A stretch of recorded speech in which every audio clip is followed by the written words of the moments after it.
Hello बच्चों, आज class में हम डिस्कस करने वाले हैं ओम्स लॉ। इलेक्ट्रिसिटी चैप्टर का एक बहुत ही इंपॉर्टेंट टॉपिक है ओम्स लॉ। एग्जाम में बहुत बार पूछा जाता है, तो आपके लिए बहुत इंपॉर्टेंट है।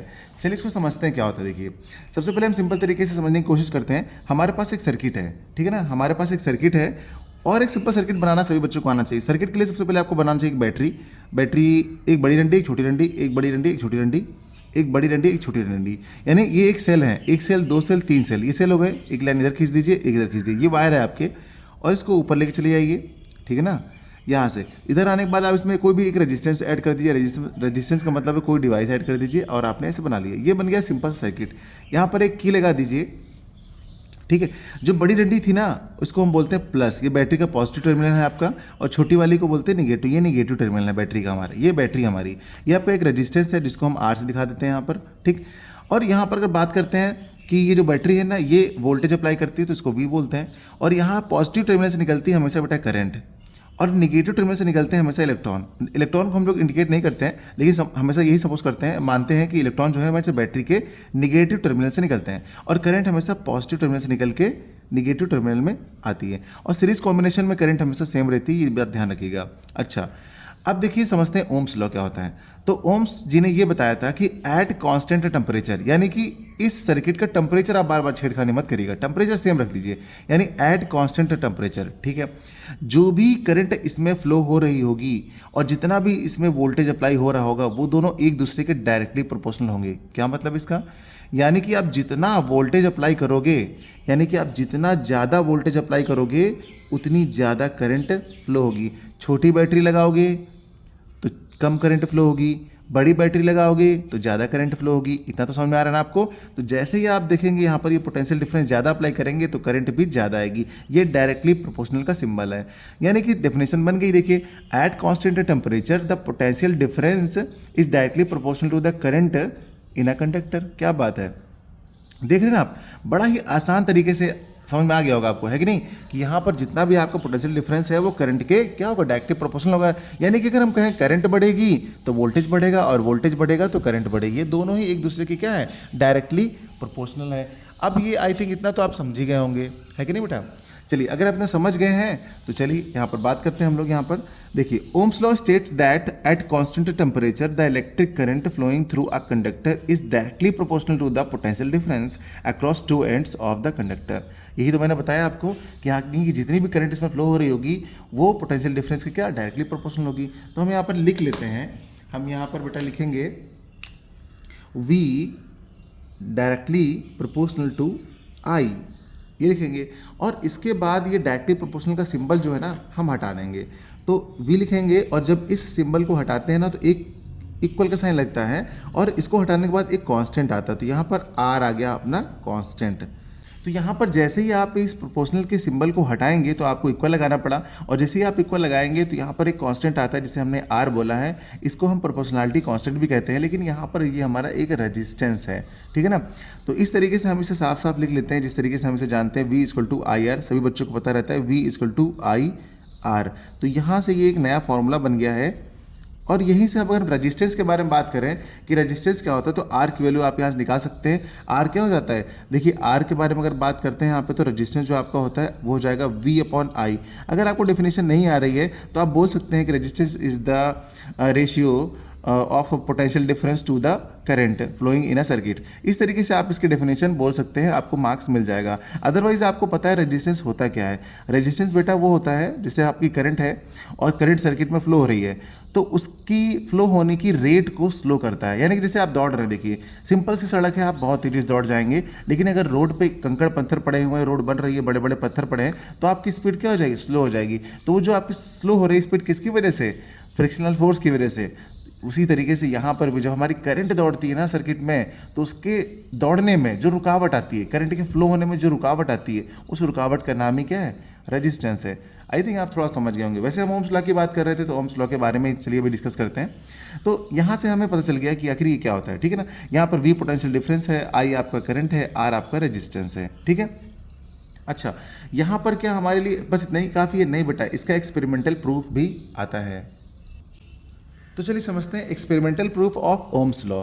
एक्सपेरिमेंटल प्रूफ में क्या है, देखिए हमने यहाँ पर एक सर्किट बना रखा है और यहाँ पर एक ग्राफ बना रखा है। इसमें ये वाली एक्सिस हमारी एक्स होती है हमेशा, हॉरिजॉन्टल वाली, और वर्टिकल वाली वाई होती है। ये सभी बच्चों को बड़े अच्छे से पता है, ठीक है। यहाँ पर हमने देख लिया हॉरिजॉन्टल वाली क्या बनाया है, करंट को, हॉरिजॉन्टल में मैंने करंट दिखा रखा है, और जो आपकी वर्टिकल है ना, इसको पोटेंशियल डिफरेंस दिखा रखा है। आपको भी यही दिखाना है, ओके। अब यहाँ पर एक सर्किट बना रखा है। सर्किट देखिए बहुत ही ज़्यादा आसान है। यहाँ पर मैंने एक अभी सेल लगा रखा है, अभी बहुत सारे नहीं लगाया, सिर्फ एक लगाया है। और यहाँ से मैंने क्या कहा, ये जो बड़ी वाली डंडी है ना, ये हमेशा क्या होती है, पॉजिटिव होती है। तो इसका पॉजिटिव टर्मिनल है। इधर वाला क्या हो जाएगा, इधर वाला हमेशा क्या होगा, निगेटिव होगा। और यहाँ से करंट आ रही है, ये की लगा रखा है, यहाँ से करंट जाएगी, इस रेजिस्टेंस के पास से होकर गुजर जाएगी, और इसके ऊपर मैंने एक वोल्टमीटर लगा रखा है। वोल्टमीटर क्या है, पैरेलल में कनेक्ट है। यहाँ से करंट जाएगी, इधर से आएगी, और इसमें आएगी। ये आपका एमीटर लगा हुआ है जो कि करंट को मेजर करता है। आपको पता होना चाहिए बेटा, जो एमीटर होता है, एमीटर का पॉजिटिव टर्मिनल बैटरी के पॉजिटिव टर्मिनल की तरफ ही होना चाहिए, और निगेटिव निगेटिव की तरफ। सेम आपका वोल्ट मीटर में भी होना चाहिए। ये आपका जो वोल्ट मीटर है ना, तो वोल्ट मीटर में भी आपका पॉजिटिव वाला जो हिस्सा है ना, वो बैटरी के पॉजिटिव की तरफ होता है, और निगेटिव वाला बैटरी के निगेटिव टर्मिनल की तरफ होता है। इतना आप समझ गए। तो यहाँ पर मैंने आपको बता दिया कि भाई पूरे सर्किट में अरेंजमेंट कैसे कर रखा है, ठीक है। अब हम एक्सपेरिमेंट इसका किस तरीके से करेंगे वो आपको दिखाते हैं। देखिए यहाँ पर हमारे पास एक सेल लगा हुआ है, अभी एक सेल लगा हुआ है। अभी क्या करेंगे हम कि और यहाँ पर सेल लगाएंगे, और सेल लगाएंगे, ठीक है ना। एक सेल और हो गया हमारा, ठीक। अब क्या हो गया, एक सेल और लगाएंगे, अब एक सेल और लगाएंगे। ये एक सेल हो गया हमारे पास, ये दो सेल हो गया, तीन सेल हो गया, चार सेल हो गया, एक और लगा लेते हैं, चलिए 5 सेल लगा लेते हैं। तो ये हमारे सेल लग गए हैं। अब ये टोटल मिला के क्या बन गया, ये टोटल मिलके बन गया है आपका बेटा बैटरी बन गया है। टोटल मिलके क्या बन गया है, अब आपका टोटल मिलके बन गया है ये बैटरी। इसको इसे जोड़ दिया, यानी ये हमने कनेक्ट कर दिया है इसमें एक सर्किट में, ओके। ये वाला अपना हिस्सा माइनस है पीछे वाला, ठीक है। अब देखिए ये वायर है, अपने हिसाब से आप कनेक्ट कर सकते हैं, कोई दिक्कत नहीं। तो यहाँ पर मैंने लगा दी बैटरी, तो लिख देते हैं यहाँ पर ये है अपनी एक बैटरी, ओके, क्योंकि बहुत सारे सेल्स हो गए तो बैटरी हो गई। अब जब बैटरी लगाई है तो मैंने कितने सेल लगाए इसमें, 5 सेल लगाए। तो जब एक सेल लगा रहे थे तो पोटेंशियल डिफरेंस यानी वोल्ट मीटर की रीडिंग कुछ और आ रही होगी, और करंट की रीडिंग कुछ और आ रही होगी। जब 2 सेल लगाएंगे तो रीडिंग कुछ और आएगी। अच्छा आप खुद सोचिए, जब आप एक सेल लगाओगे तो करंट की रीडिंग ज़्यादा आएगी कम आएगी, नॉर्मल आएगी।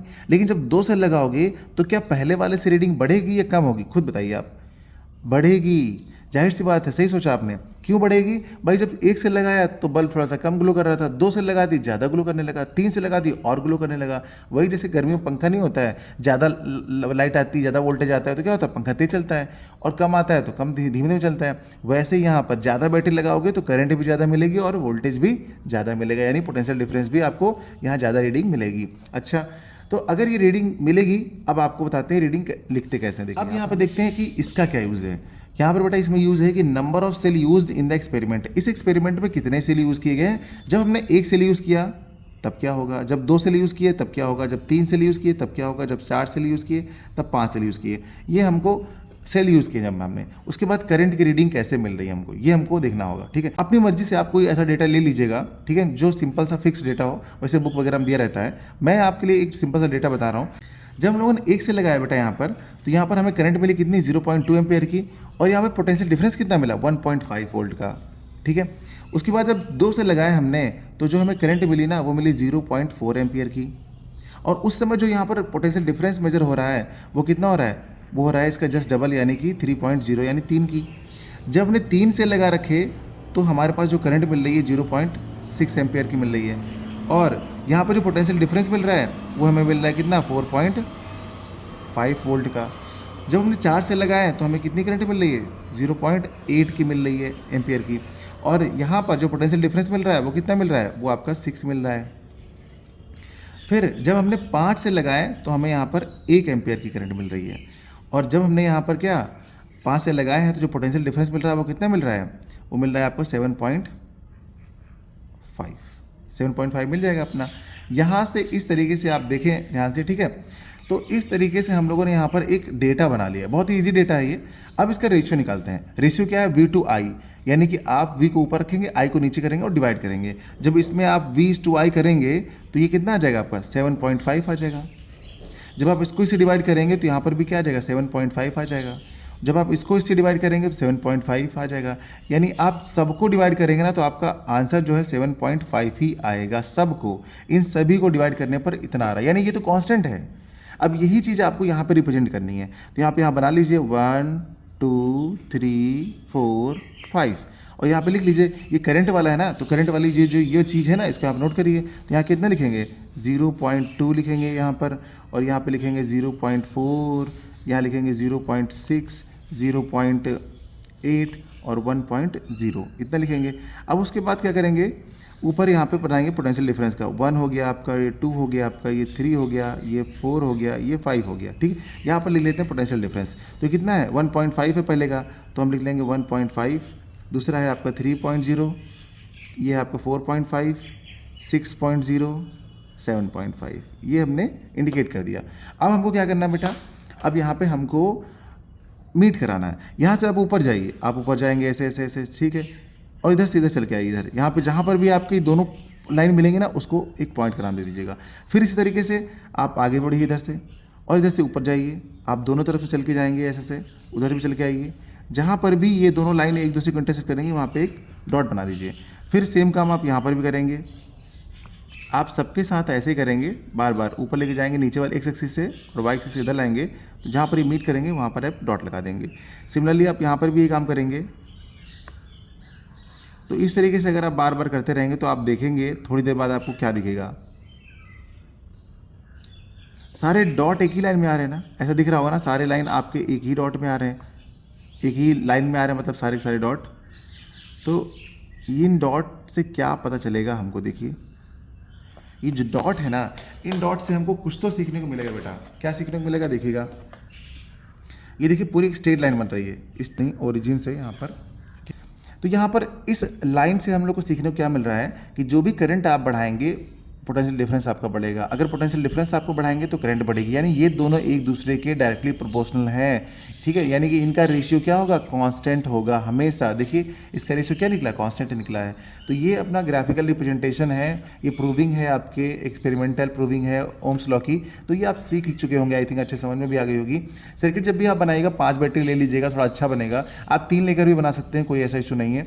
देखिए एमीटर और वोल्ट मीटर को आप अच्छे से जरूर दिखाएगा, इनके टर्मिनल के बारे में जरूर बताइएगा, साइन गलत मत कीजिएगा, ठीक है ना। इतना अगर आप कर लेते हैं तो अगर ये प्रूव करने के लिए आता है ना बेटा तो 4 नंबर का आता है, सिर्फ इतना, कितना आसान काम है ना। और अगर पूरा ओम्स लॉ के साथ आ गए तो 5 नंबर आपको खाली इसी के मिल जाएंगे। ये पेपर में पहले आ चुका है बोर्ड में, यानी ये PYQs का क्वेश्चन है अपना, समझ गए आप।